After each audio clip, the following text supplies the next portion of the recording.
Imagine you've got a tube of toothpaste and you think, I'm going to make a box.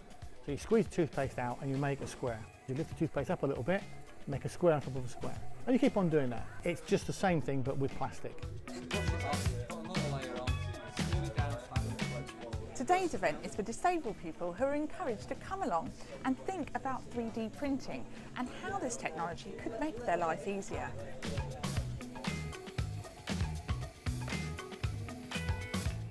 So these 3D printers can design and make something so simple but yet so useful like this. This will help you grip a bottle or a jar and you can open it, and if you're disabled and you have trouble, it's perfect. Tony, you know what you're doing when it comes to 3D printing. Yeah. Can you tell me how it helps disabled people?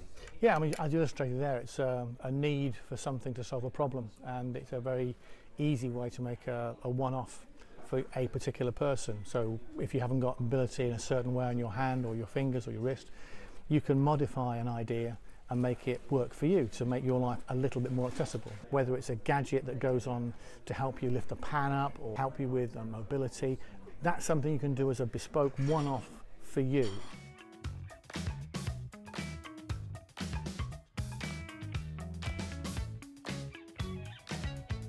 So I'm here with Dave and his lovely support worker Sue.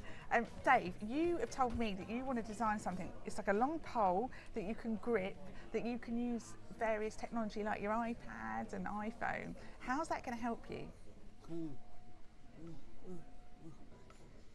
It'll help him to do a lot of stuff himself. Do it independently? Yeah. Aye. Why? DIY. So it's going to help you quite a lot. So the big question is, this is Daniel, all right Daniel, you're like the man with the printer. Can this be done? Can you make something like this? Yeah, definitely. I'm sure we can work something out if we take an example of a design that's already out there and then we can model it personally for Dave. I'm sure he'll have no problem with his iPad from here on in. Dave, how exciting is it that you could have something like that that could change, you know, change your life in some ways? He's very excited. Kit, what have you thought about designing here today on a 3D printer? One of the things is thinking about things that will attach to the wheelchair. When I've got a bottle like I've got here, if I want to go anywhere, I have to sort of jump the thing in my crotch just so I've got my hands free to use the chair. Okay, so I'm going to scan you. Yeah. And you're going to, basically your 3D form is going to appear on that screen.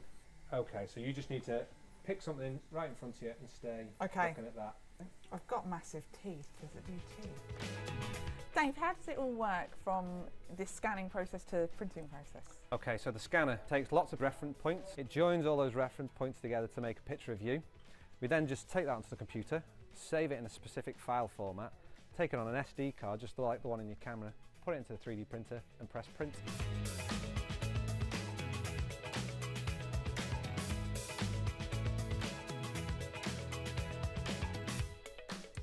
There's no doubt this technology is very impressive.